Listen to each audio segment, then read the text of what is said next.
Everybody, Shannon Petrovich with Therapist Talks.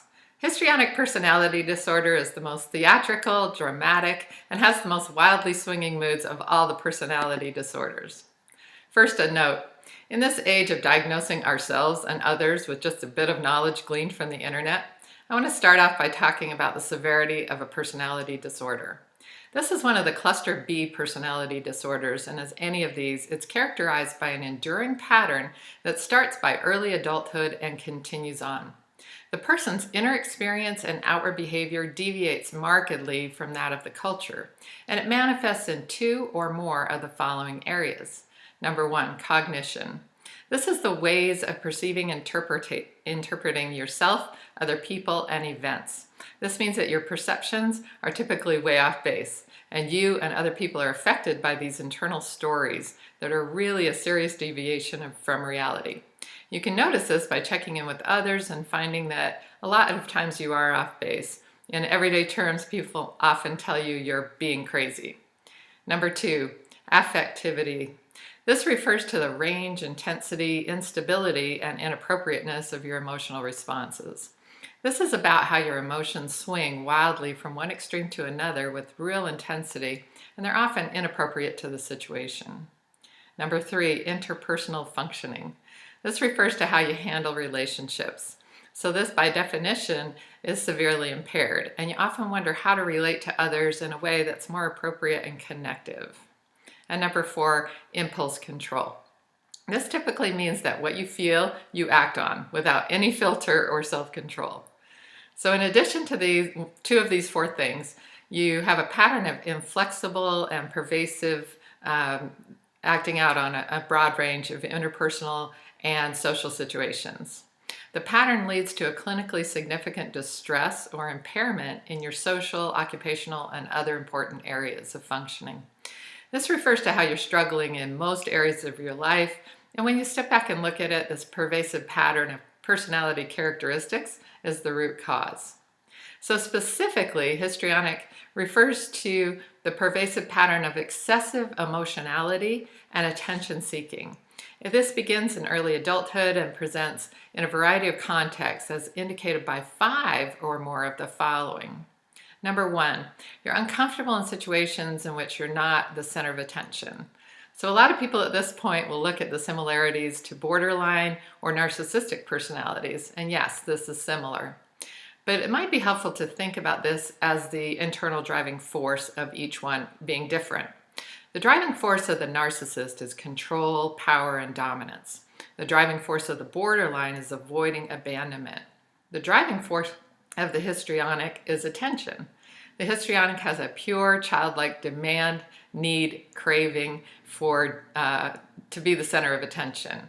They will seek and garner this attention in many ways, some of them clownish, some childish, some overly emotional, and some purely theatrical. Number two, interaction with others is often characterized by inappropriate, sexually seductive, or provocative behavior. Again, this is attention seeking. They'll often regret these indiscretions, but fall again as soon as an opportunity presents itself. These people will often cheat on a partner as they are very seriously flirtatious and they can't turn down any offers of attention. Number three, displays rapidly shifting and shallow expression of emotion. This is the emotionality of the histrionic and is one of the most prominent features. They might be diagnosed or seen as bipolar, but this is a personality-driven thing, not a chemical mood disorder.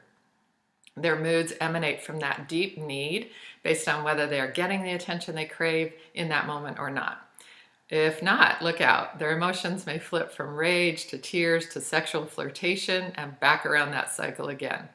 These folks might make you feel crazy if you're in a relationship with them. Number four, consistently uses physical appearance to draw attention to self. Again, it's all about the attention, and they may be very appearance-driven as they seek what they need from others. They can be overly focused on appearance to the detriment of any internal introspection. Ironically, when a relationship fails, rather than see what they're doing wrong, they often think they're not attractive enough.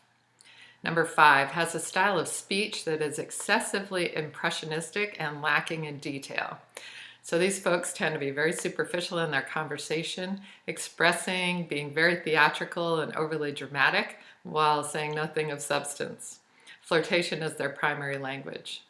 Number 6, shows self-dramatization, theatricality, exaggerated expression of emotion, and again, it's superficial and lacking of substance.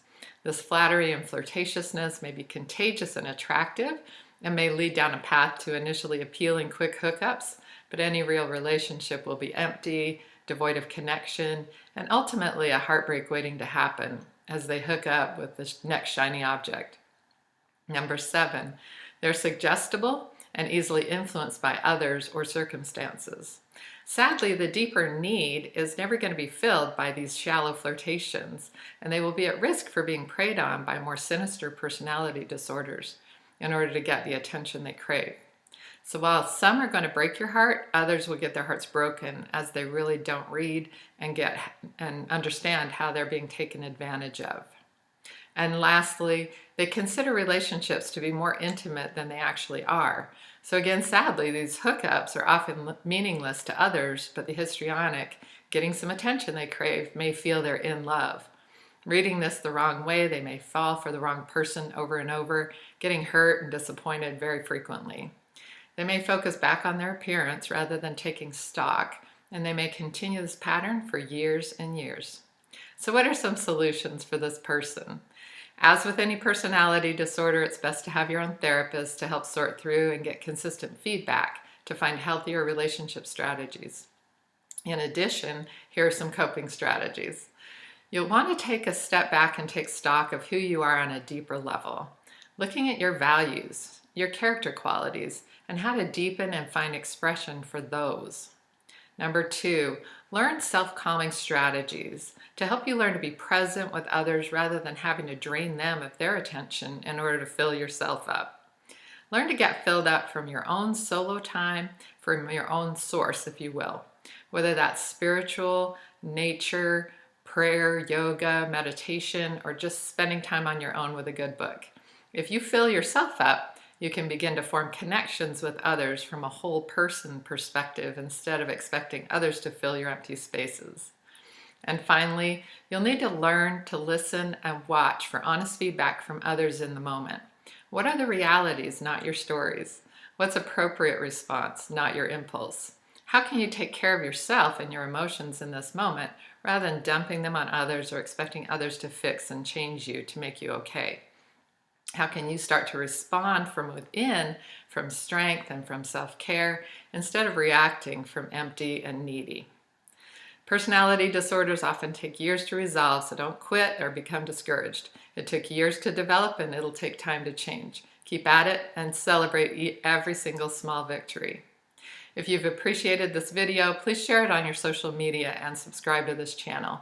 You never know when sharing might help someone else who's struggling. Take good care of yourselves, and I'll talk to you again soon.